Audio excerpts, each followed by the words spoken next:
हम लोग पढ़ेंगे यूपी पीसीएस के पूर्वावलोकन को, जो 2025 का है। इसमें हम लोग क्या पढ़ेंगे? प्राचीन भारत का इतिहास।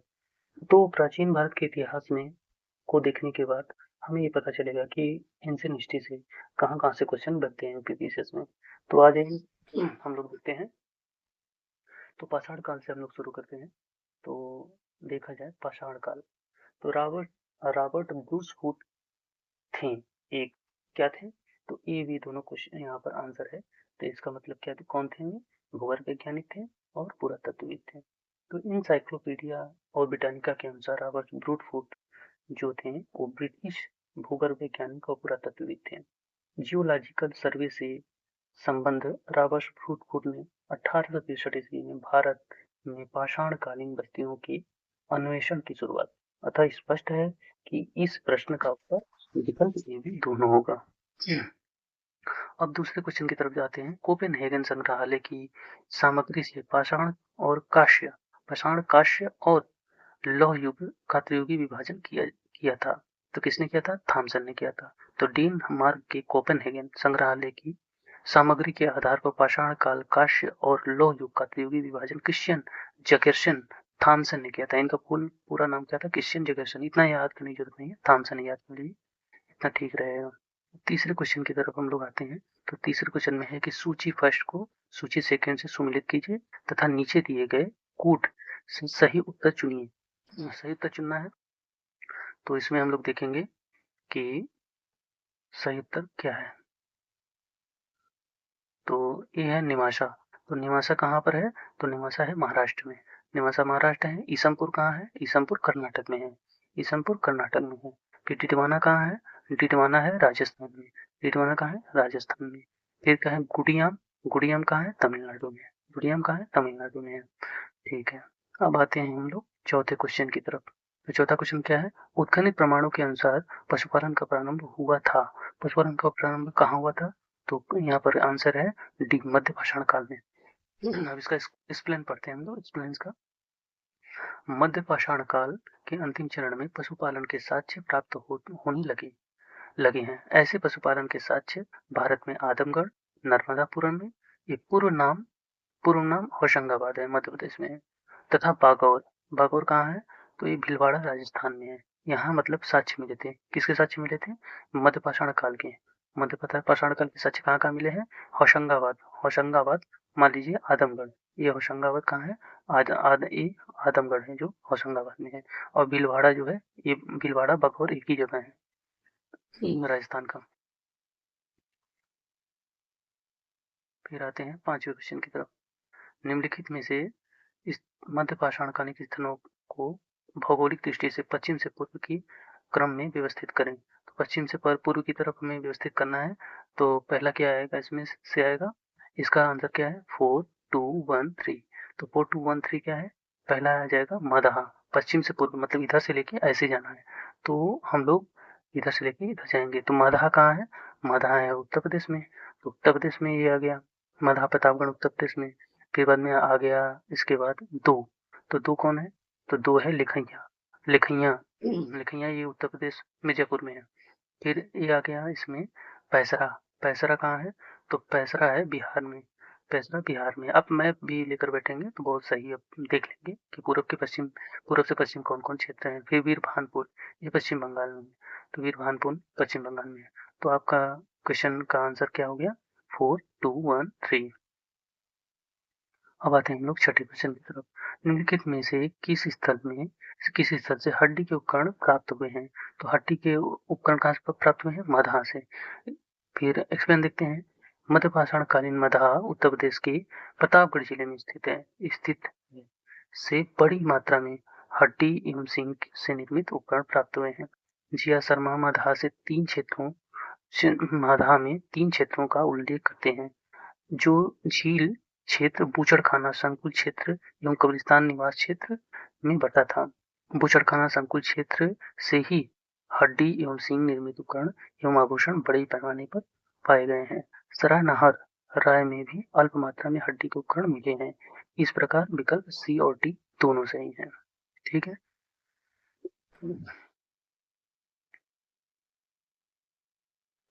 अब क्वेश्चन 7। एक ही कब्र में 3 मानव कंकाल निकले हैं, तो इसका है दमदमा से। 3 मानव कंकाल कहाँ से निकले हैं? तो दमदमा से। इसका एक्सप्लेन देख लिया जाए।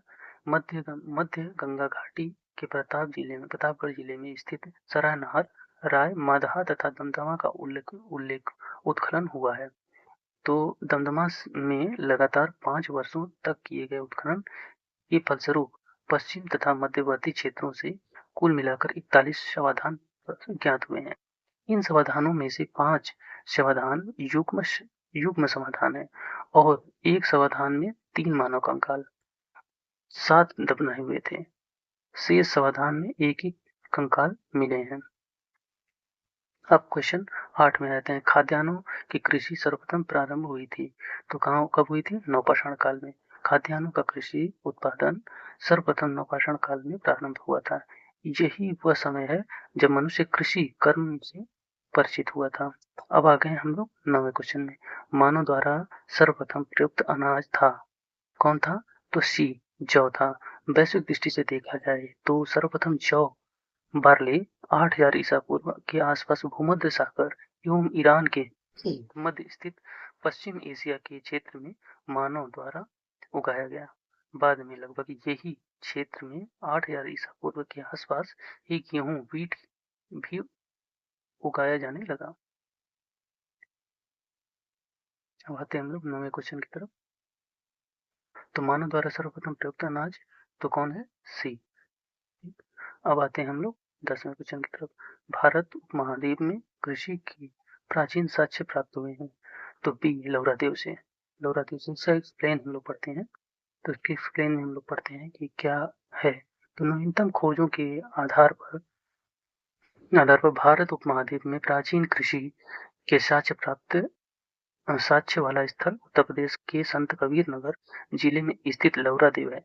यहाँ 9000 ईसा पूर्व से 7000 ईसा पूर्व तक के बीच चावल के साक्ष्य प्राप्त हुए हैं। उल्लेखनीय है कि इस नवीनतम खोज के पूर्व भारतीय उपमहाद्वीप का प्राचीनतम कृषि साक्ष्य वाला स्थल मेहरगढ़ पाकिस्तान के बलूचिस्तान में स्थित है। यहाँ से 7000 ईसा पूर्व के गेहूं के साक्ष्य मिले हैं, जबकि प्राचीन चावल के साक्ष्य वाला स्थल कोल्डी हवा प्रयागराज जिले में बेलन नदी के तट पर स्थित है। यहाँ से 6500 ईसा पूर्व के चावल की भूसी के साक्ष्य मिले हैं। माना जाता है कि उपरोक्त संदर्भ में अब यदि विकल्प में लौरादेव रहता है तो उपयुक्त विकल्प वही होगा, परंतु लौरादेव के विकल्प न होने की स्थिति में इसका उत्तर पूर्व की भांति होगा। मतलब कि लौरादेव अगर न रहता तो इसका आंसर क्या होता? ईरान होता। ईरान के मतलब क्षेत्र होते हैं। ठीक है, तो फिर आते हैं उस स्थल का नाम बताइए जहाँ पर प्राचीनतम स्थायी जीवन प्रमाण मिलते हैं। प्राचीनतम स्थायी जीवन प्रमाण कहाँ मिलते हैं? मेहरगढ़ में प्राचीनतम जीवन की मिलती है। तो दिए गए विकल्पों में प्राचीन स्थायी जीवन के प्रमाण सर्वप्रथम बलूचिस्तान के कच्छी मैदान स्थित मेहरगढ़ से मिलते हैं, जिनकी प्रमाणिक तिथि 7वीं शताब्दी 7000 ईसा पूर्व है, जबकि कुल मोहम्मद एवं कालीबंगा की प्राचीनतम तिथि क्रमशः 4000 ईसा पूर्व से 3500 ईसा पूर्व है। अतः विकल्प डी उत्तर सही है। अब आते हैं 12वें क्वेश्चन। निम्नलिखित में से एक पुरास्थल से पाषाण संस्कृति से लेकर हड़प्पा सभ्यता तक के सांस्कृतिक अवशेष प्राप्त हुए हैं, तो ये कहाँ से प्राप्त हुए हैं? मेहरगढ़ से हुए हैं। तो ये मेहरगढ़ से हुए हैं। आपको ये पता होना चाहिए कि मेहरगढ़ कहाँ है। सही। तो मेहरगढ़ कहाँ है? तो आप जानते हैं कि बलूचिस्तान पाकिस्तान में स्थित पूरा स्थल मेहरगढ़ से प्राप्त संस्कृति से लेकर हड़प्पा सभ्यता तक सांस्कृतिक अवशेष प्राप्त हुए हैं। ये पूरी संस्कृति पाकिस्तान और बलूचिस्तान ईरान में ही है। नौदा टोली का उत्खनन किसने किया था? तो नौदा टोली का उत्खनन किसने किया था? एच.डी. सांकालिया ने किया था। नौदा टोली का उत्खनन किसने किया था? एच.डी. सांकालिया ने किया था। नौदा टोली मध्य प्रदेश का उत्खनन दक्कन कॉलेज ऊना के प्रोफेसर एच.डी. सांकालिया ने कराया था। यह स्थल इस महाद्वीप का सबसे विस्तृत उत्खनित ताम्र प्रमाणित ग्राम स्थल है, जिसकी स्थिति ईसा पूर्व 1500 से 1300 मध्य निर्धारित की गई है। अब आते हैं हम लोग 14वें क्वेश्चन की तरफ। तो नौदा टोली किस राज्य में अवस्थित है? तो मध्य प्रदेश में अवस्थित है। ठीक है। तो बृहद पाषाण स्मारकों की पहचान की गई। तो बृहद पाषाण स्मारकों की पहचान कैसे की गई है? तो मृतकों को दफनाने के स्थान के रूप में। तो इसका बी आंसर है, मृतकों के दफनाने के स्थान के रूप में। अब इसका एक्सप्लेन देखते हैं। नवपाषाण युगीन दक्षिण भारत में शवों को विभिन्न प्रकार की समाधियों में दफनाने की परंपरा विद्यमान थी। इन समाधियों को, जो विशाल पाषाण खंडों से निर्मित हैं, बृहद पाषाण या मेगालिथ के नाम से जाना जाता है। इसके विभिन्न प्रकार के, जैसे शिष्ट समाधि, पीठ संकील, कर्ण संकील, डोमेन, अल्ब्रेला स्टोन, हुड स्टोन या कंदराएं भी या मिहिर भी कहते हैं। अब आते हैं हम लोग 15वें क्वेश्चन की तरफ। तो 15वें क्वेश्चन में हम देखते हैं कि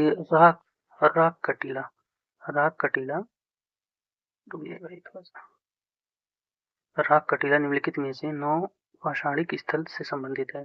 तो इसका क्या है? संगनकल्लू। कौन सा स्थल है? संगनकल्लू, जहाँ राग का किला है। तो कर्नाटक के मैसूर के पास बेल्लारी जनपद में स्थित संगनकल्लू नामक नौ पाषाणकालीन पूरा स्थल से राग के टीले से प्राप्त हुआ है।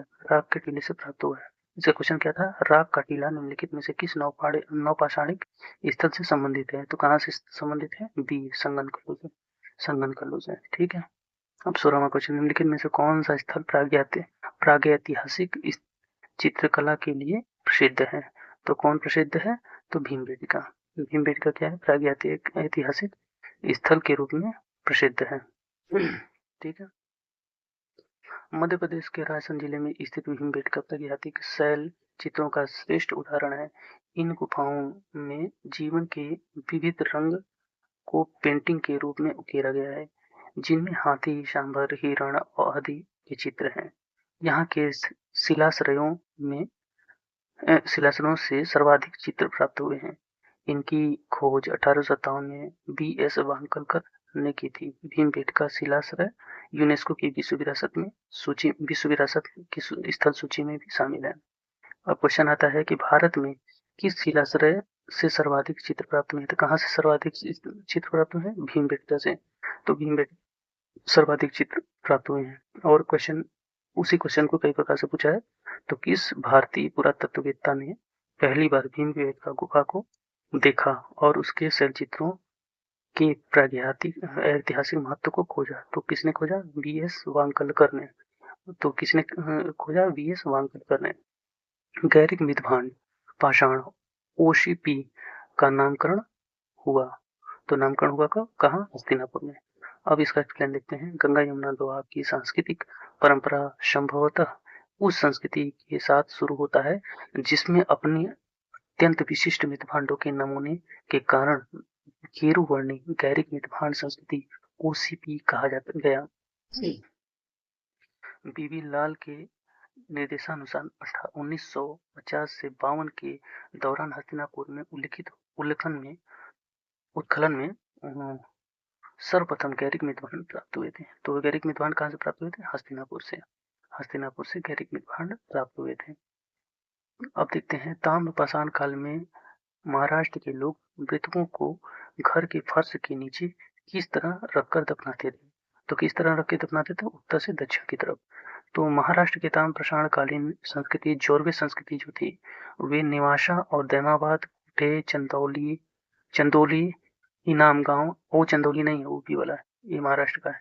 इनाम गांव, पूरा स्थलों में घरों से मृतकों को अस्थि कलश में रखकर उत्तर से दक्षिण की स्थिति में घरों के फर्श के नीचे दफनाए जाने के साक्ष्य मिलते हैं। कब्र में मिट्टी की हंडिया और तांबे की कुछ वस्तुएं भी रखी जाती थी। निम्नलिखित में से किस स्थल में मानव कंकाल के साथ कुत्ते का कंकाल भी सावधान से प्राप्त हुआ है? तो कहाँ से प्राप्त हुआ है? बुर्ज-होम से। तो बुर्ज-होम कहाँ है? तो जम्मू एवं कश्मीर में श्रीनगर के निकट उत्तर पश्चिम में स्थित बुर्ज-होम से नवपाषाणकालीन अवस्था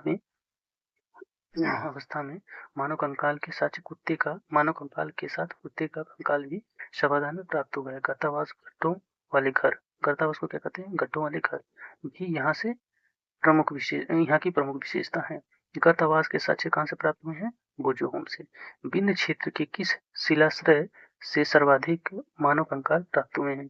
तो विंध्य क्षेत्र के किस शिलाश्रय से सबसे ज्यादा मानव कंकाल प्राप्त हुए हैं? तो एक्सप्लेन हम लोग देखते हैं। तो डॉक्टर J.N. पांडे जी की पुस्तक पुरातत्व विमर्श के अनुसार विंध्य क्षेत्र के लेखनियों के शिलाश्रय संख्या 1 से मध्यपाषाणकालीन लघुपाषाणकालीन उपकरणों के अतिरिक्त 17 मानव कंकाल प्राप्त हुए हैं, जिनमें से कुछ सुरक्षित हालत में है तथा अधिकांश क्षत अवस्था में प्राप्त हुए हैं। अमेरिका के ओरेगॉन विश्वविद्यालय के जॉन आर पुलास के अनुसार लेखनिया में कुल 27 मानव कंकाल की अस्थियां मिली हैं। ठीक है, अब हम 21वां क्वेश्चन देखते हैं। नीचे दो कथन दिए गए हैं, एक को अभिकथन ए तथा दूसरे को कारण आर कहा गया है। तो ए है, विंध्य क्षेत्र के पाषाण युगीन लोगों में नूतन भूतल काल के अंग से गंगा घाटी में प्रव्रजन किया। ठीक है, अब आर क्या है, जलवायु परिवर्तन के कारण इस काल में शुष्कता का चरण था। तो इसमें क्या है, ए है, इसका आंसर क्या है, ए है। ए और आर दोनों सही हैं, लेकिन जो आर है ए की सही व्याख्या करता है।